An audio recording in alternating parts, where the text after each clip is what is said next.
Hello everyone, it is Garrett, and today I'm doing a book review on Equus by Peter Shaffer.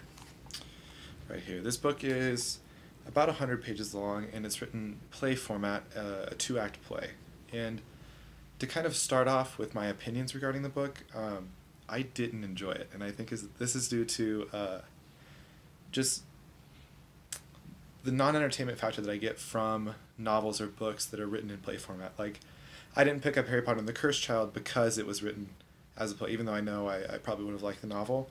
And so I only chose to read Equus because it was 100 pages. So compared to books like Crime and Punishment or, Huck Finn, all that kind of stuff, that's longer and a little more, dragging on, I chose to read Equus because it's only 100 pages. And putting aside all that understanding of my dislike of novels that are written in play format, I didn't like the plot development of Equus. I feel like there's only one plot element, and it's Dysart's, who is a psychiatrist at a local hospital, Dysart's interaction with a troubled boy named Alan Strang. And the novel focuses primarily on the interaction between these two characters because it is so specific to the intent of the work, which I believe is to convey humanity's kind of lack of passion going forward into eras with more technology and less human interaction, and kind of the horror of that lack of passion and how it can inspire kind of beliefs that go against human nature. And so in Equus, the interaction between Dysart and Alan Strang takes up most of the play.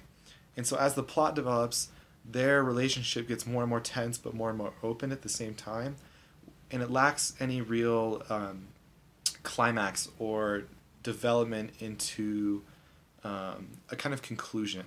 And so at the end of the play, Dysart gives a talk explaining his feelings toward Alan Strang and kind of how their interactions together have led him to change some of his beliefs about society. And I think that this is the only real relief to any of the tension we see in the play, and I feel like it doesn't do that good of a job in kind of giving the work a meaning as a whole.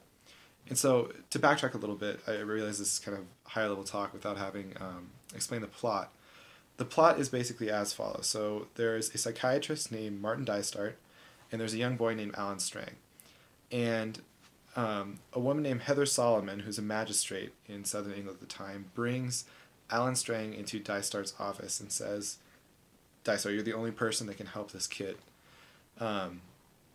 And basically the book is an ongoing dialogue between Alan and Dysart about Alan's troubles and his interactions and beliefs that have kind of developed through his parents and also through his own passion. And so that's kind of the non-spoiler summary. If you want to skip ahead a little bit, for those of you who want to avoid spoilers, you can. But I'll go into a little more depth with the summary right now.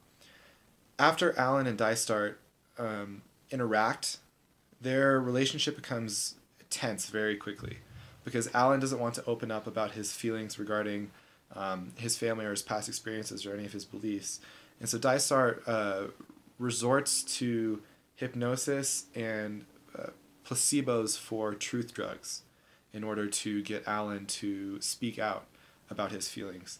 And all of this conversation between Dysart and Alan begins after Alan has some terrible nightmares. And so he has to kind of accept the fact that he's troubled by what he's done, which in this case he's blinded 6 horses with a spike.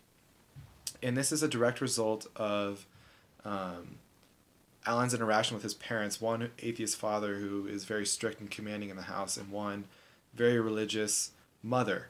And the tension between the parents with regards to religion and with regards to their style of parenting has raised a kid in Alan who is very passionate about his own beliefs that he's developed from between them, and who's also very private about these beliefs. And so Alan, having experienced a kind of magical moment as a younger kid with a horse, has begun to worship horses. And he was already troubled before this point. We kind of saw as he obsessed over images of Christ's torture. And he replaces these images with fanatical and kind of idol-like interpretations of horses.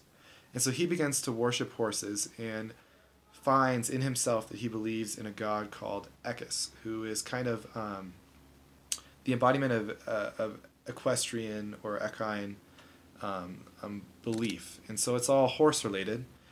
And the plot develops as Alan and Dysart talk, but also as flashbacks occur to Alan's past. They kind of explain the events and the talks that Dysart and Alan are having.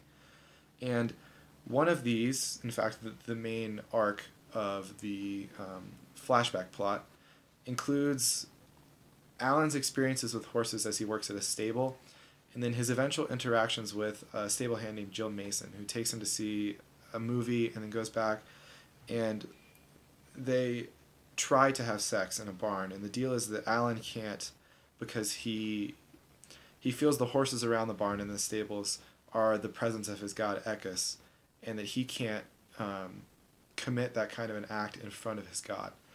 And so to kind of chase away his fears and doubts at not being able to do that, he blinds 6 horses in the hopes of killing his god.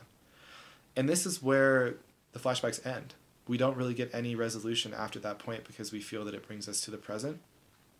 And so after that, he was, obviously taken to the magistrates and interacted with Heather Solomon, who brings him to Dysart. And their interactions kind of begin there. So then we get to see, like I mentioned, Alan's hypnosis at the hands of Dysart, and then his receiving of the placebo, where Alan kind of spills his guts and he talks about all these flashbacks.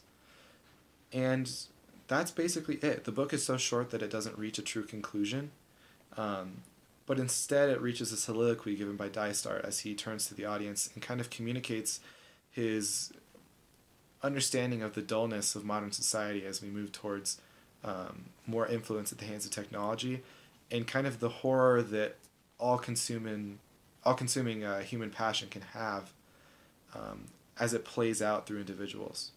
And so that's the end of the spoilers part. For any of you who are looking where to come back, this is it.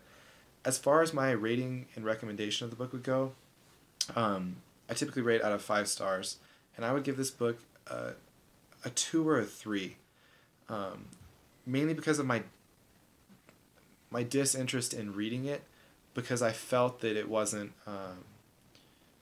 truly connecting to where we are now as a society. And I understand that this book is a little bit older, but also because of my lack of investment into the characters, into the plot. It takes space over the course of just a couple days and a couple nights, and it's not really enough or long enough to be able to interact with the characters and to form ties or understandings of their actions, motives, personalities, that kind of thing. And so I would recommend this to people who are looking for dramatic fiction in play style, because obviously that's what the book is, but not really to anyone else. It doesn't reach that good of a conclusion, and I don't feel like it articulates enough on human nature or the human experience to be able to make it a worthwhile read for something that's this, in my opinion, dry and not really meaningful. And that sounds kind of harsh, obviously, but that's just where I sit with the book. And so for those of you who tuned in, thank you very much, and this is my review of Equus, a play by Peter Shaffer.